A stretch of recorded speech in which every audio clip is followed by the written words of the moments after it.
Breaking news చూస్తున్నాం. తెలంగాణలోని పలు ప్రాంతాల్లో ఎడతెరిపి లేని వర్షం కురుస్తోంది. ఉమ్మడి మెదక్ జిల్లా వ్యాప్తంగా భారీ వర్షాలు కురుస్తున్నాయి. తాజాగా జిల్లాలోని దూప్ సింగ్ తాండా జలమయమైంది. తాండాను వరద నీరు ముంచెత్తడంతో ఇళ్లలోకి నీరు చేరుకుంది. జల దిగ్భ్రందంతో తాండా ఉండడంతో తమను కాపాడాలంటూ స్థానికులు బిల్డింగ్ పైకి అర్ధనానాలు చేస్తున్నారు.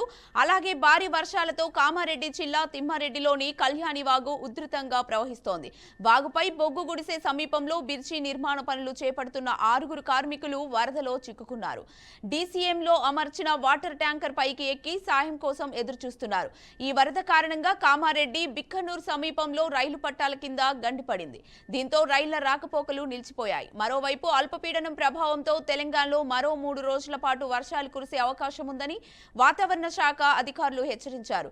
రాబోయే 2 గంటల్లో 8 జిల్లాల్లో కుండపోత వర్షాలు కురుస్తాయని తెలిసింది.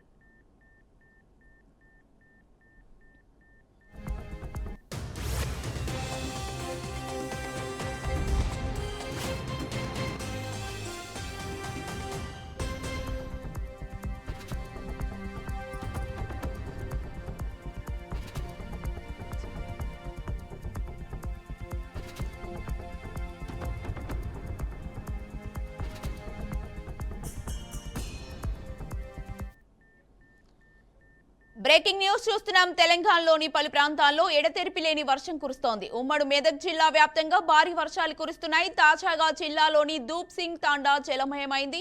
తాండాను వరద నీరు ముంచెత్తడంతో ఇళ్లలోకి నీరు చేరుకుంది.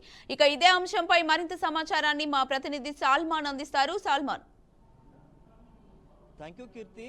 బంగాళాఖాతంలో ఏర్పడిన అల్పపీడన ద్రోణి ప్రభావం అయితే 2 తెలుగు రాష్ట్రాల్లో భారీ వర్షాలు కురిసే అవకాశం అయితే స్పష్టంగా కనబడుతుంది. రాబోయే 2 గంటల్లో తెలంగాణ రాష్ట్ర వ్యాప్తంగా భారీ వర్షాలు నమోదయ్యే అవకాశం అయితే ఖచ్చితంగా కనబడుతుంది. ఈ యొక్క తెలుగు రాష్ట్రాలు భారీ వర్షాలతోటి 2 తెలుగు రాష్ట్రాల ముఖ్యమంత్రులను అయితే అధికారులను అప్రమత్తం చేశారు. మనం తెలంగాణ రాష్ట్రంలో చూసుకున్నట్లయితే ఆదిలాబాదు, నిర్మల్, మంచిర్యాల జిల్లా, ఆదిలాబాదు, హైదరాబాదు, మేడ్చల్, యాదాద్రి జిల్లాలో భారీ వర్షాలు కురిసే అవకాశం అయితే స్పష్టంగా కనబడుతుంది. అక్కడ జిల్లా కలెక్టర్లు అయితే అధికారులను అయితే అప్రమత్తం చేశారు. భారీ వర్షాల నేపథ్యంలో ఏజెన్సీలో ఉన్న ప్రాంతాలు లేకుంటే లోతట్టు ప్రాంతాల్లో ఉన్న ప్రజలను అయితే అప్రమత్తం చేశారు. కామారెడ్డిలో చూసుకున్నట్లయితే భారీ వర్షాలతోటైతే లోతట్టు ప్రాంతాలు అయితే పూర్తిగా జలమయమయ్యాయి. దీనికి సంబంధించి అధికారులు కూడా ఎప్పటికప్పుడు అప్రమత్తమయ్యారు.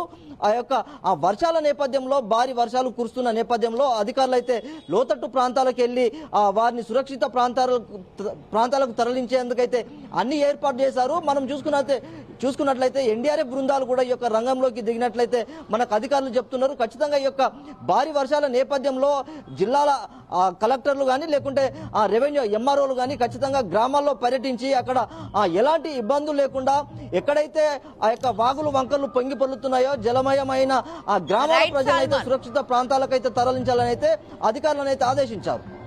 Right, thank you salmon.